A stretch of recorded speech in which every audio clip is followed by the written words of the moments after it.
Je vais vous montrer aujourd'hui comment utiliser l'outil de démontage de roulement de bielle Vintage Connection. L'outil comporte deux douilles avec un gros diamètre qui rentre dans le trou de gros diamètre et un petit diamètre qui rentre dans le trou de petit diamètre. Ça a son importance parce que ça va conditionner le montage et le démontage du roulement de pied et de tête de bielle qui n'ont pas le même diamètre. La douille comporte donc un petit épaulement qui vient se mettre à l'intérieur du roulement pour vous guider. On place le tout comme ceci.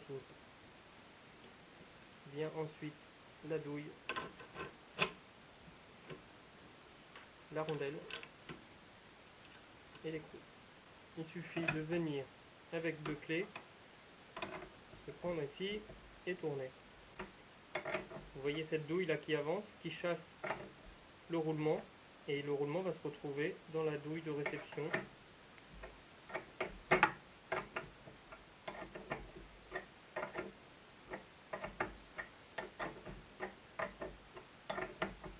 Et voilà, d'un seul coup ça cède, c'est que le roulement est extrait. Donc on dévisse. On se retrouve ici avec le roulement qui a été chassé. Alors pour monter le roulement neuf, on utilise les mêmes douilles. On a juste à inverser l'opération. On monte la douille sur sa tige filetée.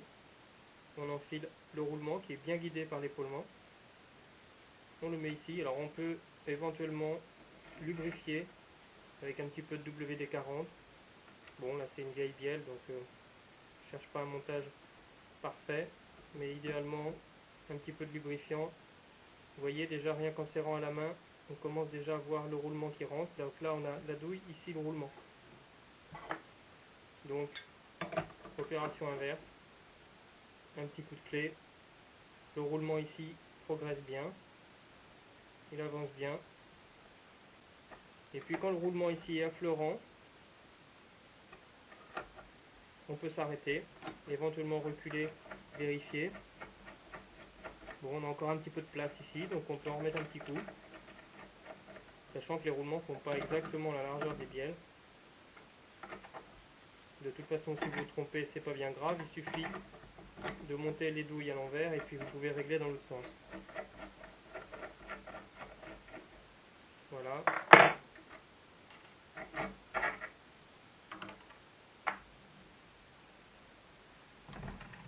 Et le roulement est rentré, sans forcer, sans taper, donc on pourrait éventuellement le pousser un petit peu plus là. Et donc pourquoi on a des douilles de différents calibres? Parce que l'autre diamètre sert à chasser ce deuxième roulement. Voilà, bon bricolage.